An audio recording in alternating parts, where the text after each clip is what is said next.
P T I تو ان کے خلاف بول ہی رہے، کہیں ہم بولنا نہ شروع کر دے، ابھی تو ہم گزارشات کر رہے ہیں۔ بندوخیل صاحب، آپ آج مریم نواز کی اسپیچ تھی، آپ نے وہ سنی؟ انہوں نے ایک طویل فہرست گنوائی اور اس میں انہوں نے یعنی بچوں کے سرکاری اسکول میں جو بچے جا رہے ہیں ان کے دودھ سے لے کے اور صفائی ستھرائی سے لے کے اور جو عام طور پہ گھریلو مسائل بچوں کے انہوں نے اس طرح کے اور بڑے منصوبے سارے انہوں نے گنوائے۔ تو ان کی پرفارمنس کو پاکستان پیپلز پارٹی کیسے دیکھتی ہے؟ جی، میں نے وہ 100 دن کا یا بجٹ کے حوالے سے جو اسپیچ تھی مریم نواز صاحبہ کا، میں نے پورا تو نہیں سنا لیکن کچھ پارٹ سنا۔ خاص طور پہ وہ جو بچوں کے اسکول کے حوالے سے جو 1 سے کلاس 1 سے کلاس 5 تک جو ہے نا وہ دودھ مہیا کریں گے، اور انہوں نے فرمایا ہے کہ بچے اکثر بے ہوش ہو جاتے ہیں، تو میرا کہنا یہ ہے کہ اس کو مینیج کرنا بڑا مشکل کام ہوگا کہ پنجاب کے تمام اسکولوں کو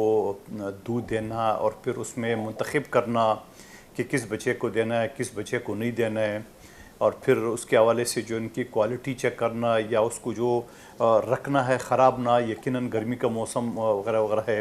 لیکن میں یہ کہوں گا کہ بے نظیر انکم سپورٹ کے اندر آلریڈی یہ بچوں کی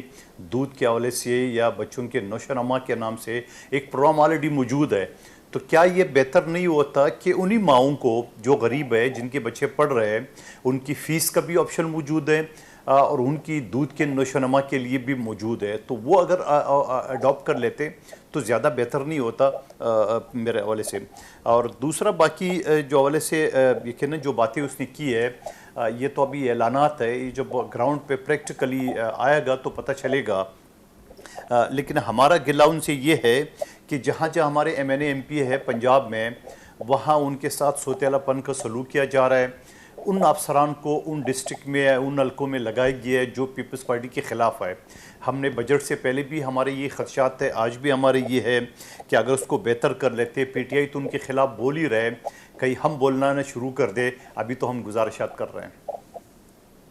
لیکن میں صرف ایک ان کا یہ کہنا ہے کہ آپ کا جو فرمائشیں ہیں پیپلز پارٹی کی سیاسی بنیادوں پہ، وہ یہ کہہ رہی ہیں کہ ہم صرف میرٹ پر تقرریاں کر رہے ہیں، سیاسی سفارش نہیں مانیں گے۔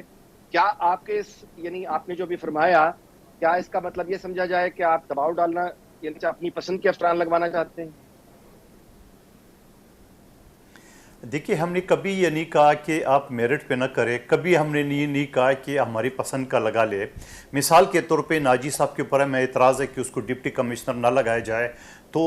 200 اور ناجی صاحب کے رینک کے لوگ ہوں گے، ان کو لگا لے۔ ہم نے یہ تو نہیں کہا ناجی صاحب کو نہ لگا لے، قمر اسلام صاحب کو لگا لے، یا قمر اسلام صاحب کو نہ لگا لے، تیمور ملک صاحب کو لگا لے۔ ہم تو یہ کہہ رہے ہیں کہ جو ہم پوائنٹ آؤٹ کر رہے ہیں، جو پیپلز پارٹی کے اینٹی افسران ہیں، یقیناً ہر صوبے میں اس طرح ہوتا ہے، سیاسی مخالف ہوتے ہیں، اور ایون کہ ججز کے بارے میں بھی یہ تاثر عام طور پہ پی ٹی آئی دیتی رہتی ہے۔ تو میں یہ سمجھ رہا ہوں تو کیا فرق پڑے گا اگر ہم ایک افسر کے بارے میں کہتے ہیں کہ یہ پیپلز پارٹی کی اینٹی ہے، آپ اپنی مرضی کا دوسرا لگا لے، تو یہ میرٹ تو نہیں ہوا۔ اگر آپ انہی پہ بضد دو تو اس کا مطلب پھر آپ نے خاص طور پہ اس کو لگایا، اس کا مطلب یہ کہ آپ نے جان بوجھ کے لگایا کہ یہ تو پیپلز پارٹی کا اینٹی ہے اور ان کا ایم پی ہے، میں نے کا کوئی کام نہیں ہوگا، لوگ اس سے بدظن ہوں گے، تو پھر میرٹ تو نہیں ہوا میرے بھائی۔